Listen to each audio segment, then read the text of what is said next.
ഞാൻ ചേട്ടൻ ബാക്കി മൂവിയുടെ പ്രൊമോഷൻ പോലെയല്ല ഇത് ഫുൾ ഓടി നടന്ന് ചേട്ടൻ പ്രൊമോഷൻസ് കൊടുക്കുക. സോഷ്യൽ മീഡിയ നോക്കുക, ചേട്ടനും ജീവചേട്ടനും ആണെങ്കിൽ ഒരു പറ്റൻ കുട്ടികളുടെ നടുക്ക് നിൽക്കുക, ഡാൻസ് കളിക്കുക, ഒരു വെറൈറ്റി സ്റ്റെപ്പ് ഒക്കെ ഉണ്ടല്ലോ ഇങ്ങനെയൊക്കെ.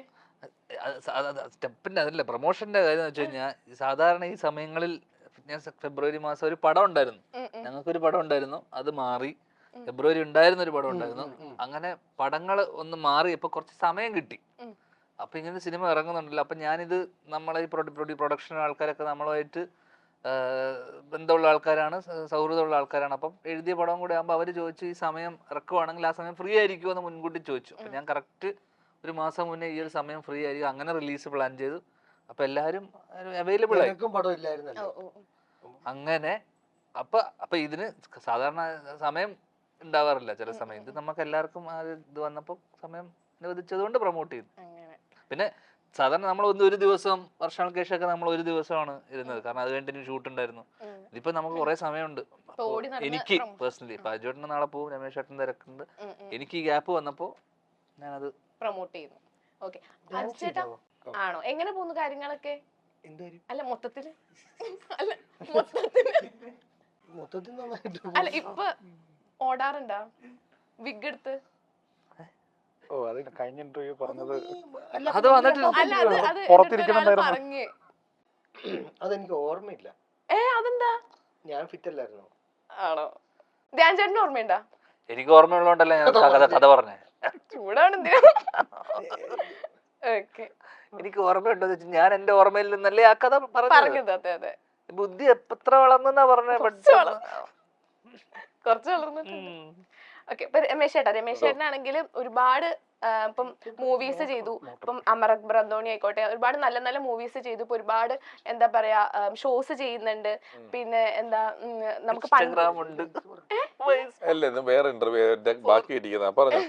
ഓക്കെ, അപ്പൊ നമുക്ക് പണ്ട് തൊട്ട് ഒരുപാട് എന്താ പറയാ സ്റ്റേജ് ഷോസ് ഒക്കെ നമ്മൾ കണ്ടിട്ടുണ്ട്. അപ്പൊ ചേട്ടന് ഒരു കലാകാരൻ എന്ന നിലയ്ക്ക് ചേട്ടന് എങ്ങനെ അറിയപ്പെടാനാണ് കൂടുതൽ ഇഷ്ടം? ആക്ടർ എന്നാണോ, ആങ്കർ എന്നാണോ, അതോ കൊമേഡിയൻ, അങ്ങനത്തെ ഏത് ടാഗിൽ അറിയപ്പെടാനാണ് കൂടുതൽ ഇഷ്ടം?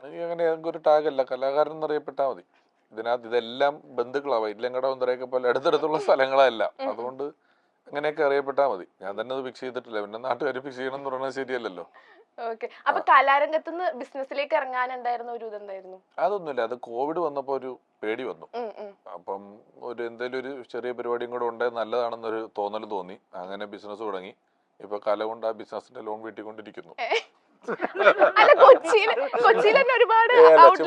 നന്നായിട്ട് പോകുന്നുണ്ട്. കേക്ക് റീൽസ് എന്നാണ് കടയുടെ പേര്. അങ്ങനെ അതിനകത്ത് ഇവന്റെ വിജയാഘോഷത്തിന് കേക്ക് കൊടുത്ത കഥയുണ്ട്. പിന്നെ വേണ്ടെന്ന് വെച്ചിട്ടാ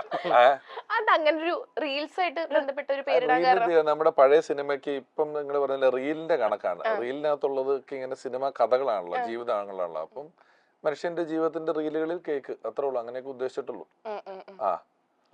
താങ്ക് യു. എന്റെ കേക്ക് കടയുടെ പ്രൊമോഷൻ ഇതിനിടയിൽ നടന്നു തരാൻ കാണിച്ച ആപ് കൈസേ ഹോ എന്ന ടീമിനും കേരള ഫയർഫോഴ്സിനും ഈ പടത്തിന്റെ സക്സസിന് 2 കിലോയുടെ കേക്ക് സൗജന്യമായി തന്നുകൊണ്ട് കേക്ക് റീൽസ്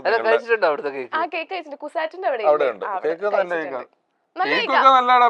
നീ അത് അർത്ഥം പറഞ്ഞു പോയിക്കോട്ടെ. അത് പണി വേറെ എന്തെങ്കിലും നടക്കട്ടെ. ഞാൻ ഓറഞ്ച് ടീഷർട്ട് തൊട്ട് എത്ര നേരമായിട്ട് ഇരിക്കുന്നത്. അതല്ല, ഞാൻ കഴിച്ചിട്ടില്ല. കഴിച്ചിട്ടുണ്ടോന്ന് ചോദിച്ചാ? കഴിച്ചിട്ടില്ലേ? ഇല്ല, കഴിച്ചിട്ടില്ല. അപ്പൊ കേക്ക് കൊടുത്തിട്ടുണ്ട്. ഇവൻ കഴിച്ചിട്ടുണ്ട്. ഇവൻ അറിയാത്തതാ. ഇവൻ എന്റെ കടയെന്നൊന്നും അറിയില്ല.